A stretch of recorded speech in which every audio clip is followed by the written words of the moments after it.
আসসালামু আলাইকুম। আপনারা দেখতে পাচ্ছেন আমরা ট্রেনে কিভাবে ভিড়ে অবস্থাতে আছি দেখতে পাচ্ছেন। একজন এখানে অজ্ঞান হয়ে গেছে গরমে, এত গরমে ভাই থাকতে পারে না, তো অজ্ঞান হয়ে গেছে। আর জেনারেল ডাব্বা পিছনে দুটো দিয়েছে, তো একটাতে মাল লোড করছে। কিভাবে মাল লোড করছে দেখেন, পুরো ট্রেন ফাঁকা আছে, তাও একটা প্যাসেঞ্জার চাপতে দিচ্ছে না। এই পুলিশগুলোকে বলছি, পুলিশগুলোও চাপতে দিচ্ছে না, বলছে ওদের বুকিং করা আছে। বুকিং কেন করা থাকবে?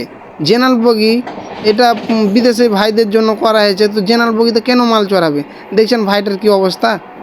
এগুলো কি সরকার বুঝছে না? ভোটের সময় তো সরকার গাড়ি দিয়ে দিচ্ছে, তখন নিজের ফায়দার লেগে গাড়ি দিয়ে দিত, আর এখন মানে পাবলিকের সুবিধার জন্য গাড়ি দিচ্ছে না। কেন কেন গাড়ি দিবে না? পাবলিক মানে মেন কথা হচ্ছে পাবলিক কিছু বলতে পারছে না, যেগুলোকে লিডার বানিয়ে রেখেছে ওরা, লিডাররা কিছু বলতে পারতেছে না। কমসে কম তো জেনারেল বগিতে মালটা চড়া উচিত ছিল না। অত যদি মাল যদি চাড়াবে, তো অন্য বগি একটা বাড়াতে পারতো, অন্য বগি বাড়িয়ে অন্য বগিতে মাল নিয়ে যাও।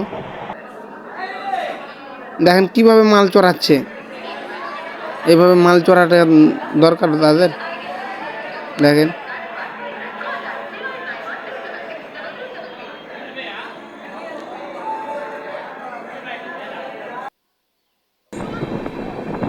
আর কিভাবে আমরা গরমে ইসে বসে আছি দেখেন তো।